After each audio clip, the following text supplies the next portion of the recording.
Então eu mais uma vez digo boa noite, mas dessa vez eu também digo graça e paz a todos nós, pela parte do nosso Deus, Pai, Filho e Espírito Santo. Hoje é um daqueles dias que somos quase que obrigados a reservar uma data, uma ocasião em nossas agendas. Nossa sociedade gosta de ter dias especiais e nós sabemos que as motivações nem sempre são as mais puras. E isso não é para começar desanimando ninguém, nem minimizando o significado do dia de hoje. Isso é porque nós prezamos pela verdade. E a verdade é que, como cristãos, nós também somos carentes de dias especiais. Nós somos carentes de eventos que nos lembram do Evangelho, do sacrifício de Cristo, da importância de estarmos juntos como igreja. Nós somos naturalmente esquecidos e, por isso, um dia como o de hoje é um bom lembrete para celebrarmos a figura do pai na nossa sociedade.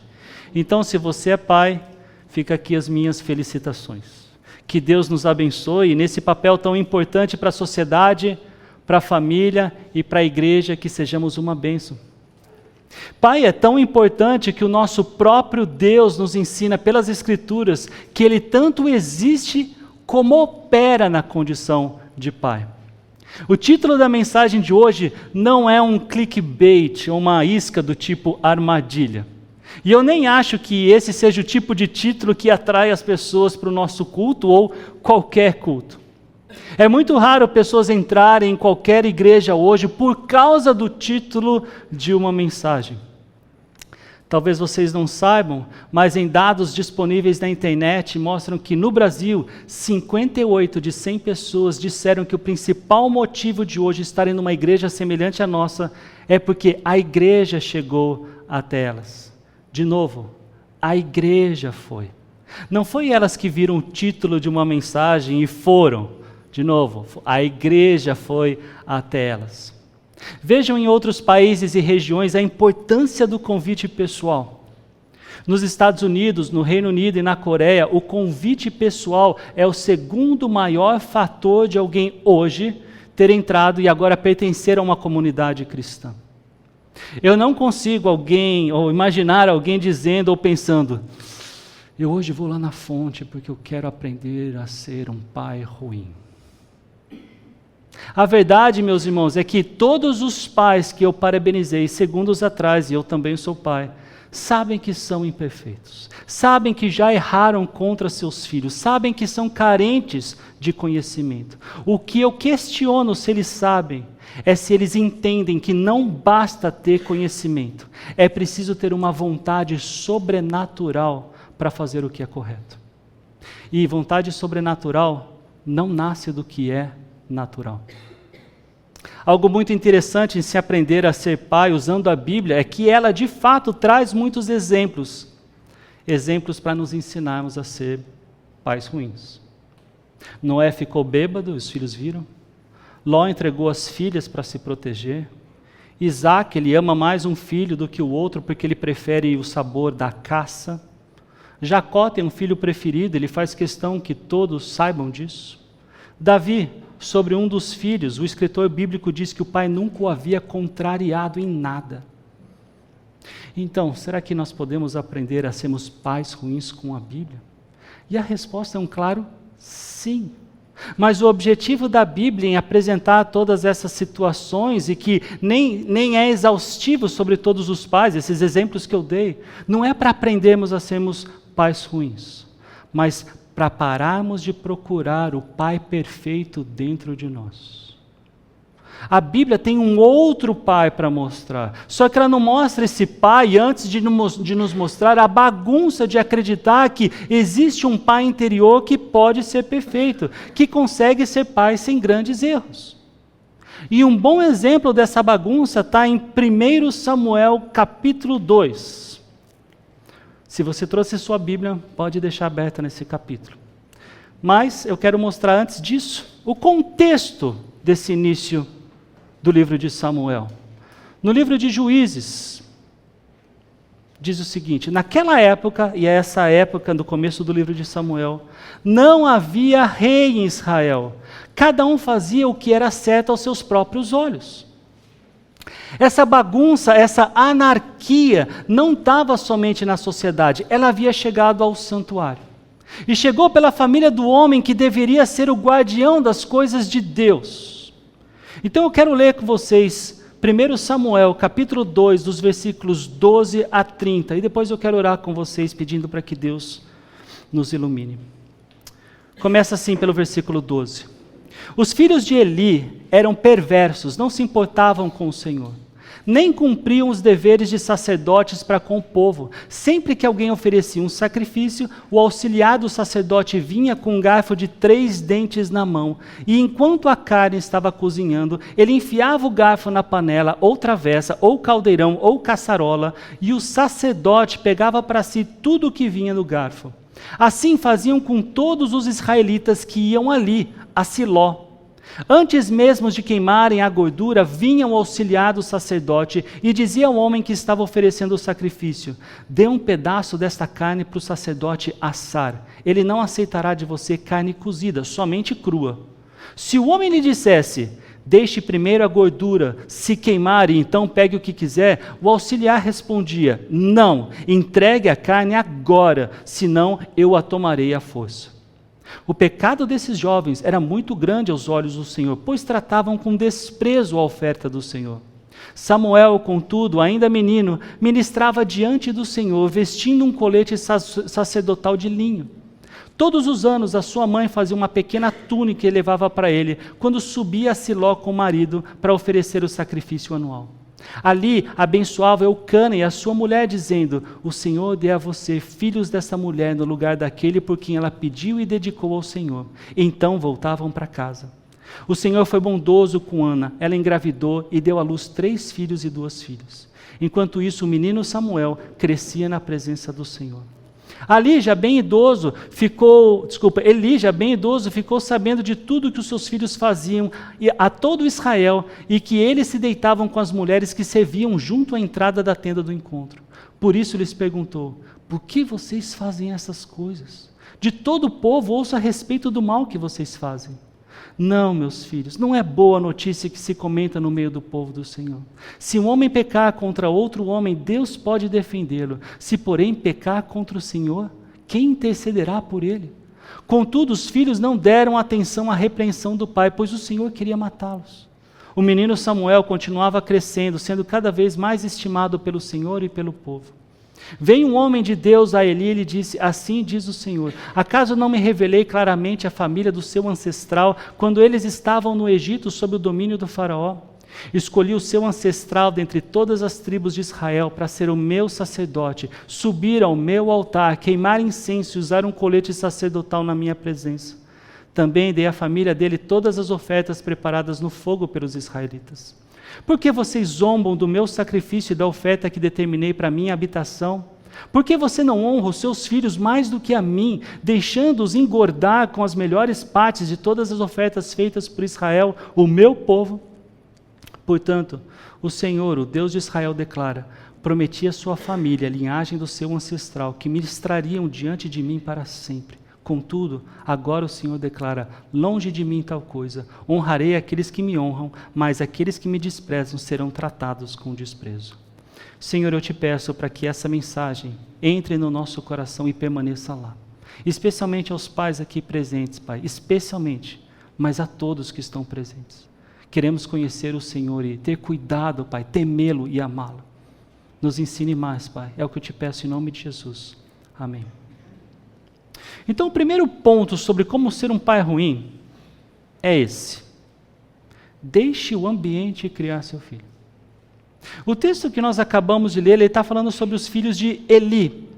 Eles não eram invasores, eles não eram estrangeiros, eles não eram filisteus, eles eram sacerdotes, filhos de um sacerdote. Cresceram aprendendo a executar com perfeição o que deveriam fazer como sacerdotes.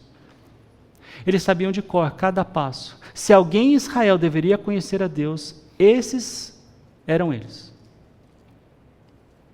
Mas o versículo 12 diz: os filhos de Eli eram perversos, não se importavam com o Senhor. Uma tradução literal desse versículo é que eles não conheciam o Senhor.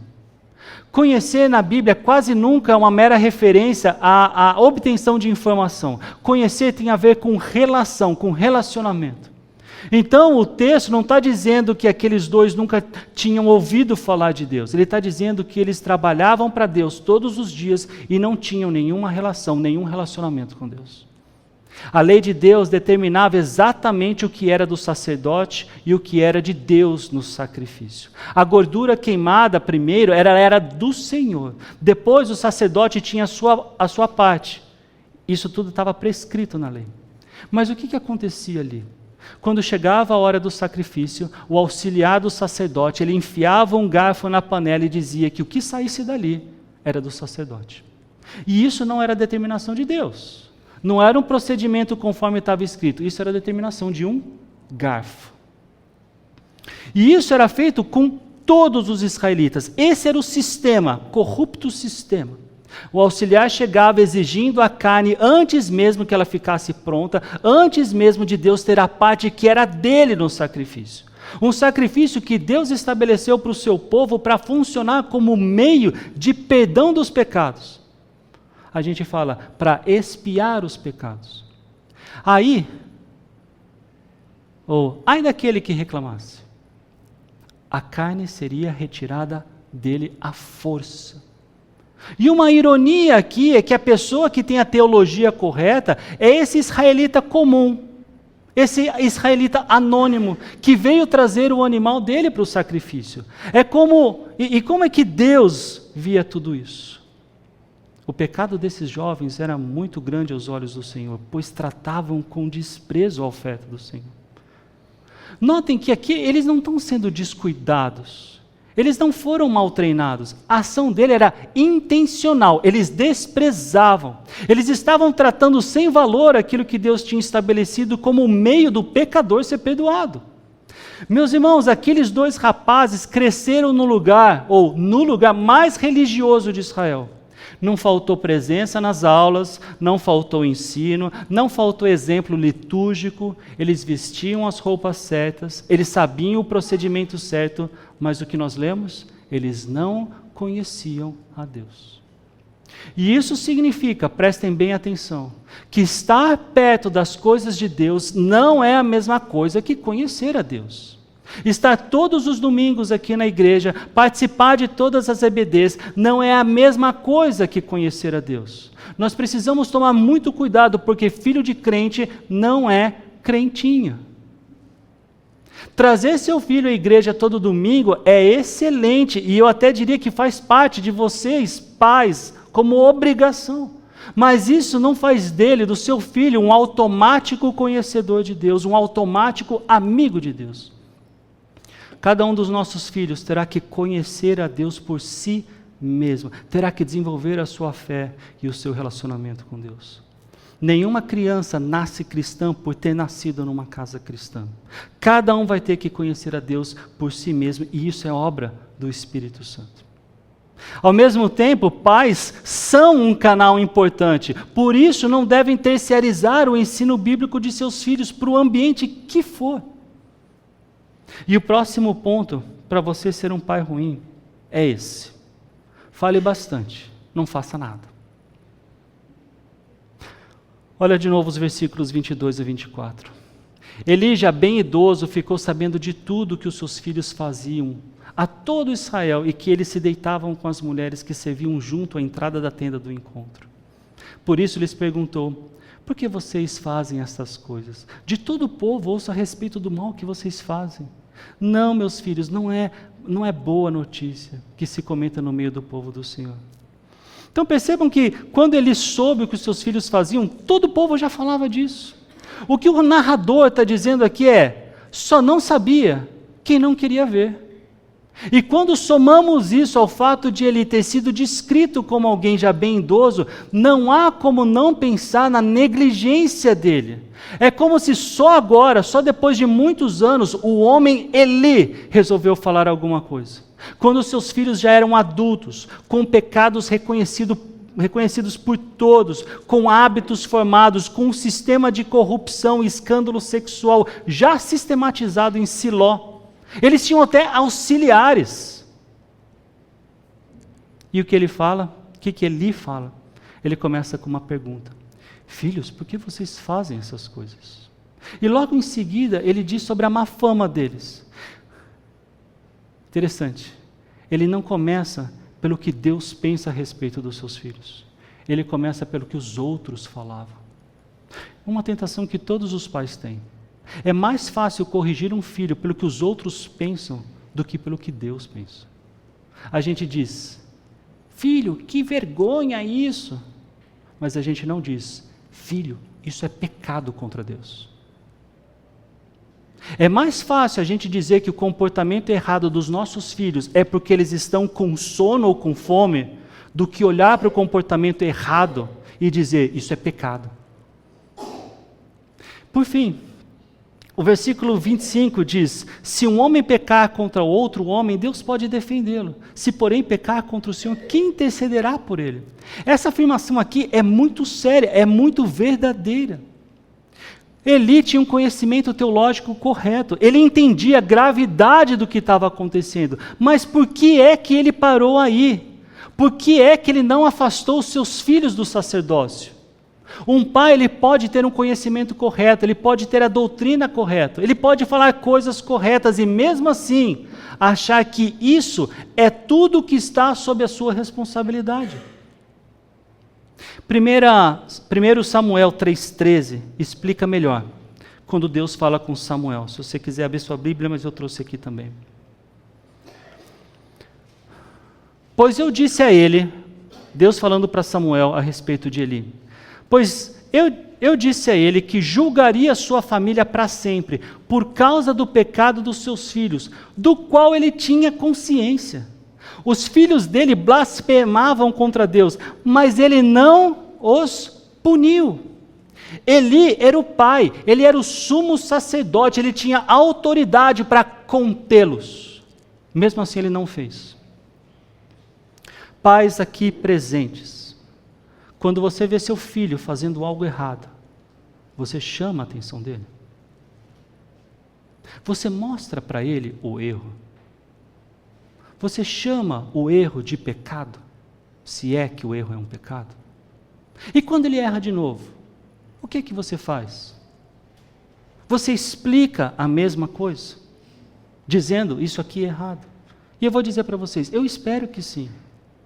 Porque não são só as crianças que precisam de repetição para aprender o que é certo e errado. Eles precisam ser relembrados do que é certo e do que é errado. Mas como pais, como lidamos com a obstinação? Preferimos que eles continuem obstinadamente cometendo os mesmos erros e recebendo sempre depois as mesmas explicações? É isso? Como é que se chama isso? Porque alguns chamam isso de amor. Será? Será que Eli agiu com amor com seus filhos? Será que falar é tudo que nós podemos fazer para que nossos filhos sejam corrigidos por ações que são pecados? Será que esse falar é todo o amor que podemos dar? Meus irmãos, é falso amor aquele que se recusa a fazer a coisa difícil. Amor que só serve enquanto não custa não é amor, é comodidade com um nome bonito. E para que fique bem claro, eu preciso dizer isso aqui. Deus não está dizendo que Eli, ou dizendo a Eli, que ele foi carinhoso demais. Deus não está mandando ninguém aqui chegar em casa mais bravo do que saiu. Isso não é um convite para ser duro, para durezas em casa. Existe pai que fala pouco e não age. Existe o pai que grita muito e também não age. Porque grito não é uma ação amorosa. Grito é só uma forma de falar mais alto. Nesses casos, os dois estão no mesmo lugar que Eli. Conter um filho por causa de seus pecados não é a mesma coisa que perder a paciência com ele. Conter ou interromper o que precisa ser interrompido deve ser feito da forma correta. Com um amor que não é falso. Com a voz no lugar certo. E para continuar sendo um pai ruim, ame seu filho mais do que ama Deus. Vamos considerar essa pergunta. Por que ele não conteve seus filhos? Ele sabia o que era certo. Ele sabia o perigo dos seus filhos, com o que seus filhos estavam fazendo. Por que é que ele não impediu eles de continuar? Olha essa resposta pelas palavras de Deus. Veio um homem de Deus a Eli e lhe disse: assim diz o Senhor, acaso não me revelei claramente a família do seu ancestral, quando eles estavam no Egito, sob o domínio do faraó?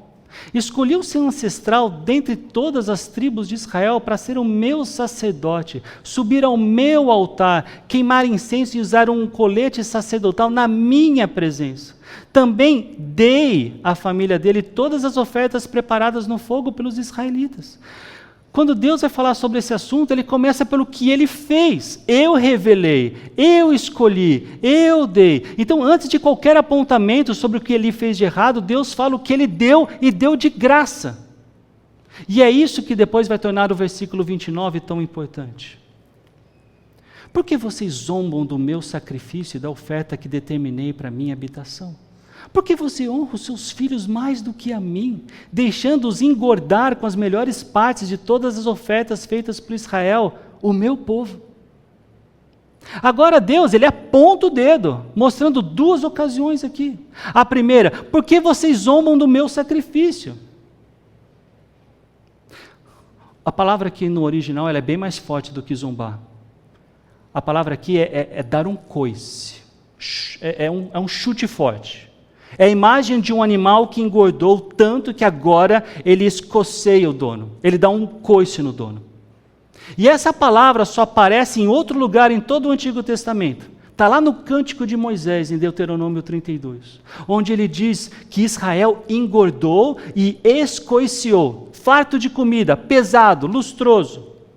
A mesma imagem, engordar e dar coice. Ou seja, a família sacerdotal, ela estava fazendo dentro do santuário exatamente aquilo que Moisés já tinha previsto que a nação inteira faria. O apodrecimento não estava vindo de fora para dentro, nasceu lá de dentro. A segunda acusação, essa ainda mais digna da nossa atenção. Por que você honra os seus filhos mais do que a mim? Meus irmãos, prestem bem atenção no que Deus não disse. Ele não disse: Eli, você foi mole demais. Ele não disse: Eli, você errou o método. Eli, você trabalhou demais no santuário e cuidou de menos da sua casa. Ele não deu nenhum conselho sobre criação de filhos. Ele não apontou nenhuma técnica. Deus foi direto no lugar onde nenhum de nós gosta de ser olhado. Ele disse: você inverteu a ordem. Você colocou os seus filhos acima de mim. E aqui eu preciso dizer uma coisa que talvez seja a mais importante de toda essa mensagem. Ele nunca teria descrito assim a respeito de si mesmo o que ele estava sentindo. Se você chegasse em Siló e perguntasse para Eli: Eli, você ama seus filhos mais do que a Deus? Ele teria dito: não. E ele não estaria mentindo, ele acreditava nisso. Eu imagino aqui um Eli dividido sobre o que fazer. Um Eli cansado, um Eli triste com seus filhos, um Eli que já devia ter chorado várias vezes sozinhos por causa dos seus filhos. Mas a questão não era o sentimento de Eli, era sobre essa decisão de Eli. E gente, isso não é diferente conosco. Nenhum pai aqui acordou hoje de manhã e disse: hoje eu vou colocar o meu filho acima de Deus. Olha novamente o final do versículo 29. Deixando-os engordar com as melhores partes de todas as ofertas. Deus acusa Eli de deixá-los engordar. E o que eu vou falar agora para vocês pode não estar tão claro no texto, então eu preciso que vocês sigam esse raciocínio comigo. Eli, ele não era somente um pai omisso. Ele era um beneficiário do que os seus filhos faziam. A carne roubada chegava na mesa dele também. Ele também era alguém que se engordava com o que os filhos faziam. E como é que eu sei disso? Porque no capítulo 4, a Bíblia descreve a morte de Eli. Quem aqui se lembra como ele morreu? ele caiu da cadeira, bateu a cabeça, quebrou o pescoço. E sabe a observação que o narrador faz? Pois era velho e pesado. Isso está lá no versículo 18 do capítulo 4. Eu não quero forçar o texto, mas é difícil não ouvir uma ironia aqui. O peso que veio das ofertas roubadas é o que acaba matando o homem que nunca interrompeu o roubo e a imoralidade dos filhos. Vejam o versículo 30. Portanto, o Senhor, o Deus de Israel, declara: prometi a sua família e a linhagem de seu ancestral que ministrariam diante de mim para sempre. Contudo, agora o Senhor declara: longe de mim tal coisa, honrarei aqueles que me honram, mas aqueles que me desprezam serão tratados com desprezo. Essa palavra honrar no hebraico, ela tem a ver com peso. Honrar alguém é dar peso a essa pessoa. E desprezar é justamente o contrário, é tratar como leve, coisa que não pesa. Então o que Deus está dizendo aqui é que ele deu peso aos filhos, ele deu peso ao seu próprio apetite. A Deus, ele tratou como leve. Honra é peso, e Deus pesa aquilo que você pesa. Agora eu quero que vocês também percebam que Deus não cobrou de Eli os pecados dos filhos.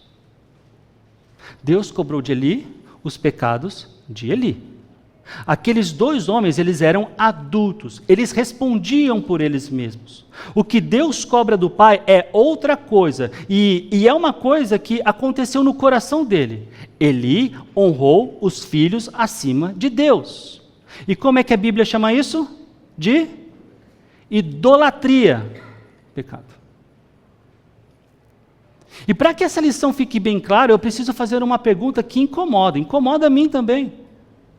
O que é que você não interrompe na sua casa, porque no fundo você também se beneficia? Nem sempre o benefício é dinheiro, e quase nunca é. Às vezes o benefício é sossego, é não ter briga, às vezes é a boa imagem da família. Ninguém fica sabendo lá fora. Às vezes é não ter que enfrentar a mãe daquela criança. Às vezes é simplesmente cansaço. E o cansaço é um argumento muito convincente, especialmente depois das 10 da noite. E aqui eu volto ao que eu disse no começo da mensagem. O problema nunca foi falta de informação. Ele tinha toda a informação disponível em Israel. Ele era o sacerdote. Gente, ele era o juiz. Eu falei para vocês do juiz. Ele era um dos juízes. Ele conhecia a lei melhor do que ninguém naquela nação. Faltou a ele vontade. E vontade dessa natureza não nasce do que é natural. Nós não precisamos de mais um manual de paternidade. Nós precisamos que Deus reordene o que pesa dentro de nós. E para continuar sendo um pai ruim,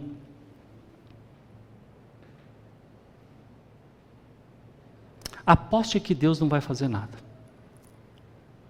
E esse ponto aqui meio que sustenta os outros três. Porque ninguém deixaria os filhos sem disciplina se realmente acreditasse que alguma coisa aconteceria com eles.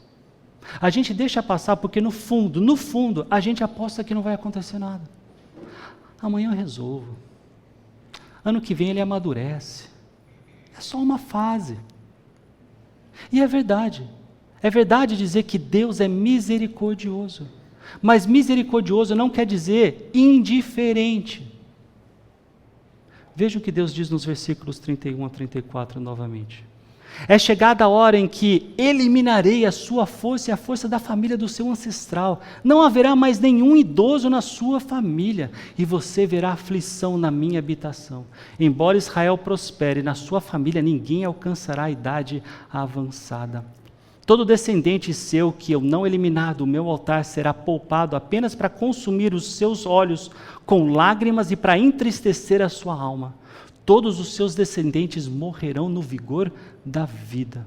O que acontecer aos seus dois filhos, Rofini e Finéias, será um sinal para você. Os dois morrerão no mesmo dia. Vocês conseguem perceber o alcance disso? Deus não diz que vai castigar somente esses dois rapazes. Ele diz que vai cortar a força da família inteira. Não haverá mais homem idoso naquela casa. Os descendentes vão morrer na flor da idade. E o que sobrar vai chegar mendigando, pedindo qualquer função sacerdotal só para ter o que comer. Aqueles que arrancavam carne à força vão implorar por um pedaço de pão. E olha que coisa. Isso é exatamente o que Ana tinha cantado no começo desse capítulo, no versículo 5. Nós não lemos esse trecho. Ana, mãe de Samuel. Os que estavam fartos agora se alugam por comida, e os famintos deixam de ter fome. Ana cantou isso antes de tudo isso acontecer. Deus derruba os que estão em cima e levanta os que estão embaixo. E então, vem o versículo 34, que é o sinal. Os 2 filhos vão morrer no mesmo dia. Deus dá a Eli uma data, não é uma ameaça vaga, não é uma advertência genérica, é um aviso e tem um prazo. E a partir desse versículo a história é outra. Capítulo 4. Israel sai para a guerra contra os filisteus e perde. Aí eles têm uma ideia, vamos buscar a arca da aliança lá em Siló, vamos levar ela para a batalha. E quem é que vai carregando a arca? São exatamente os 2, Hofni e Finéias. A batalha acontece, Israel é derrotado, 30.000 homens morrem. A arca é capturada pelos filisteus. E os 2 filhos de Eli morrem no mesmo dia, exatamente como Deus tinha dito. E Eli? Eli está sentado numa cadeira, à beira do caminho. Ele está aguardando notícias. O texto diz que ele já estava com 98 anos e que os olhos dele já não enxergavam mais nada. E diz uma coisa que mexe comigo toda vez que eu leio. O coração dele estava tremendo. Por quê? Por causa dos filhos? Não.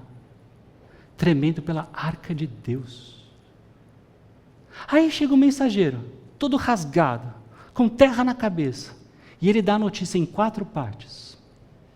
Israel fugiu. Houve grande matança. Os seus 2 filhos morreram. E a arca de Deus foi tomada. E o que a Bíblia registra? Ele não cai quando recebe a notícia dos filhos. Ele cai quando escuta a respeito da arca. Meus irmãos, isso é o que torna Eli tão estranho para nós nessa história. Porque ele não era um homem mau. Ele não era um cara que zombava de Deus. Ele se importava com Deus. Ele se importava tanto que a notícia sobre a arca foi a que finalmente o derrubou. Mas ele não fez nada para impedir os seus filhos. E por que eu acho essa história assim incômoda? Porque um monstro a gente reconhece de longe. Um pai que espanca seus filhos, um pai que abandona seus filhos, um pai que grita, xinga seus filhos. Esse tipo de pai, a gente olha e diz, não, esse eu não sou. Agora, Eli é gente como a gente boa. E o narrador faz questão de dizer por que a queda dele foi fatal. Ele caiu para trás, quebrou o pescoço e morreu porque era velho e pesado, 40 anos julgando Israel. E esse é o fim, caindo de uma cadeira porque era velho e gordo. E ele morre à beira do caminho, com os filhos mortos e a arca de Deus nas mãos dos adversários. Pô, Zambelli, por que uma mensagem dessa justo num dia como o de hoje? Meu objetivo não era e nem é deixar nenhum pai aqui esmagado ou triste. Mas eu não podia simplesmente passar por cima de tudo isso e deixar de fora a verdade de termos um Deus que não é indiferente ao pecado. Deus não é indiferente ao que acontece dentro das nossas casas. Deus não é indiferente à nossa qualidade de pai. E como é que eu sei disso? Porque um Deus indiferente, ele não precisa fazer nada por nós. Um Deus indiferente não precisa de sacerdote, não precisa de sacrifício, não precisa de altar, não precisa de cruz. Ele simplesmente ignora e a vida vai. O Deus da Bíblia é diferente. Ele não ignora nada, pelo contrário, ele providencia tudo o que nós precisamos. A seriedade de Deus com o pecado é a razão dele ter providenciado a salvação que todos nós precisamos. Olhem o versículo 35. Levantarei para mim um sacerdote fiel, que agirá de acordo com o meu coração e o meu pensamento. Edificarei firmemente a família dele, e ele ministrará sempre diante do meu ungido. Olha o que Deus fez aqui. Ele acabou de anunciar que a casa de Eli seria destruída. E na frase seguinte ele diz: eu vou levantar um outro. Então, Deus não é que ele estava destruindo, ele estava substituindo. E não era qualquer um, ele diz um sacerdote fiel. Ele não diz um sacerdote mais competente. Ele não diz é um que disciplina os seus filhos. Ele não diz que é um bonito e jovem. Ele diz fiel. É alguém que vai agir segundo o coração de Deus e não segundo o próprio apetite. Agora, quem é esse sacerdote fiel? E nós nem precisamos adivinhar. A gente só precisa continuar lendo a Bíblia. E quando continuamos, nós percebemos que durante toda essa história de Eli com seus filhos, tem uma criança aparecendo nesse meio. Enquanto tudo desmoronava em Siló, o menino, Samuel, crescia na presença do Senhor, cada vez mais estimado pelo povo. Mas à medida que lemos, também aprendemos que Samuel não é a resposta final. E a Bíblia diz o porquê. Os seus filhos não andaram nos caminhos do Senhor. Eles se desviaram atrás de lucros, eles aceitaram suborno. Ironicamente ou não, o homem que Deus levantou no lugar de Eli também teve filhos que se desviaram. Depois, mais para frente, no livro de 1 Reis, capítulo 2, no reinado de Salomão, o sacerdote Abiatar, ele é afastado e Zadok assume o sacerdócio. E o que o texto diz? Para se cumprir a palavra que o Senhor tinha falado contra a casa de Eli, em Siló. Ou seja, a Bíblia mesma marca o cumprimento. Aquilo que Deus disse naquele dia aconteceu de verdade na história, mais de 100 anos depois. Deus, ele não esquece o que ele fala. Mas isso também não é tudo. E eu quero que vocês vejam por quê. Olhem o versículo 35 novamente. Deus disse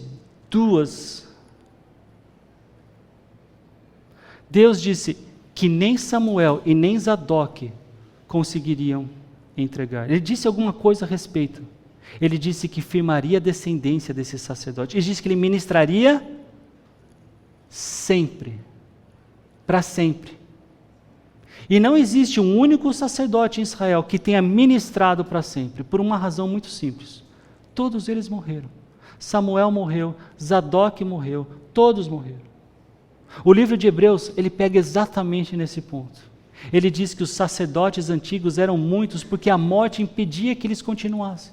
Mas há um que permanece para sempre. E por isso o sacerdócio dele não passa para ninguém. E aí vem aquela célebre frase lá de Hebreus, capítulo 7, versículo 25. Por isso ele pode salvar completamente os que por meio dele se aproximam de Deus. Em Hebreus, Jesus é chamado de sumo sacerdote, misericordioso e fiel. Como é que começa o versículo 35 mesmo? Levantarei para mim um sacerdote fiel. Aquela promessa feita a Eli se cumpre integralmente em Cristo. Meus irmãos, Eli honrou os filhos acima de Deus. O filho enviado pelo Pai Celestial não colocou ninguém acima do Pai. Ele mesmo disse em João 8, eu honro o Pai. Ele honrou o Pai quando ninguém estava vendo, ele honrou um Pai com fome, no deserto, sendo tentado, ele honrou o Pai no Getsemane, quando pediu para que o cálice fosse passado dele. Ele honrou quando disse, não seja feita a minha vontade, mas a tua. Onde todo pai humano inverteu o peso, esse filho, Jesus, ele manteve o peso no lugar certo. E aqui está aquilo que eu queria mais dizer essa noite. Eli sacrificou a casa dele para não ter que enfrentar os filhos. Deus entregou o único filho para poder receber filhos. O Deus que não é indiferente ao pecado é o mesmo Deus que providenciou o preço do pecado e o preço saiu de dentro dele. É por isso que um pai que já falhou pode se levantar hoje.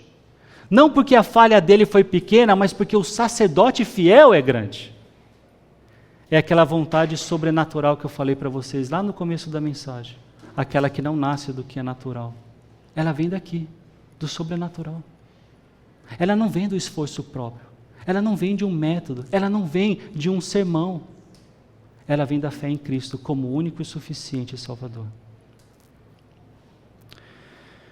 Então, encerrando essa mensagem, eu quero falar e me dirigir para 3 grupos diferentes, de fato 4, destacando 3 de pessoas que estão aqui hoje. Eu quero começar pelos pais que ainda têm filhos em casa, como eu. Irmão, você não vai sair daqui hoje com uma nova técnica. Eu não tenho técnica nenhuma para te dar. E esse texto também não tem. O que eu tenho é uma pergunta. E eu gostaria que você considerasse. Qual é a conversa que você está adiando com o seu filho? Qual é a conversa que você precisa ter com o seu filho que você não está tendo? Você sabe qual é essa conversa. Você não somente desconfia, você sabe que tem alguma coisa que precisa ser falada. Não deixe para quando você estiver velho e gordo. O segundo grupo é dos pais cujos filhos já saíram de casa. Eu sei que tem pai aqui que pode estar pensando, eu já não tenho mais filho em casa, não tenho mais o que fazer, meus filhos já são adultos, já estão criados, o que eu errei e não tem mais volta. Eu diria 2 coisas. A primeira é que esse texto não está dizendo o que talvez você esteja achando que ele diz. E eu preciso repetir isso. Deus não cobrou de Eli o pecado dos seus filhos. Deus cobrou de Eli o pecado de Eli. E a Bíblia tem o cuidado de mostrar isso logo em seguida, porque o próprio Samuel, o menino que Deus levantou, teve filhos que se desviaram. E o texto não acusa Samuel disso. Aliás, gente, Deus mesmo disse pelo profeta Isaías, eu criei filhos e fiz crescer, e eles se rebelaram contra mim. Se filho desviado provasse pai falho, o primeiro condenado seria Deus. E ele é pai perfeito. A segunda coisa é que a sua história como pai, ela não acabou. E a história do seu filho também não. Você não pode consertar o passado, ninguém pode, mas tem uma coisa que você pode fazer essa semana. E é uma coisa que muito homem nunca fez na vida. Você pode pedir perdão para o seu filho. E eu quero tocar nesse assunto porque a maioria dos pais não sabe como fazer isso. Não é chegar e dizer, me perdoa se eu te magoei. Isso daqui não é pedido de perdão, isso é uma forma educada de dizer que o problema é a sensibilidade do filho. Chega para o seu filho, se tem esse erro, se você precisa confessar, chega e diga, filho, eu fiz isso, foi errado, você não merecia, por favor, me perdoe, eu quero fazer diferente. Você não precisa se justificar, você não precisa explicar, você não precisa cobrar alguma coisa em troca dele, né? Mas você também fez isso. Especialmente esse não é o momento de fazer isso. Isso não é uma negociação, isso é um pedido de perdão. E o terceiro grupo é o dos filhos. Alguns de vocês aqui são adolescentes, e vocês, adolescentes, não são cegos. Vocês enxergam as fraquezas dos seus pais. Vocês veem pecados que o seu pai comete. E eu quero te dizer uma coisa. O pecado do seu pai não é a sua desculpa. Hofni e Finéias tinham um pai que falhou. E isso não os desculpou de nada. Os erros do seu pai nunca foram e nunca serão a causa de você não se relacionar com Deus.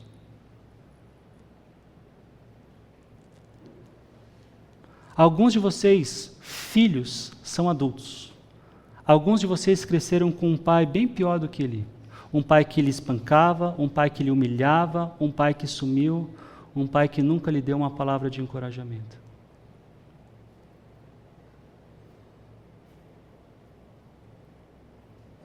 Ontem eu estava assistindo um filme com a minha família, e nesse filme tinha um pai que espancava os filhos. Foi gostoso poder ouvir da minha filha: obrigado, pai, por não ser um pai assim.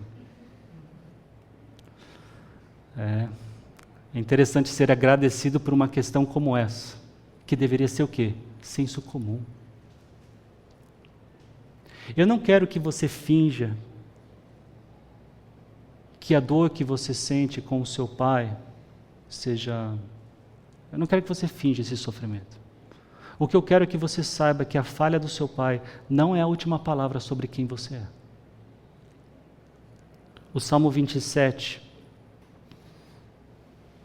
no versículo 13, diz assim: o Senhor é como um pai para seus filhos, bondoso e compassível para os que o temem.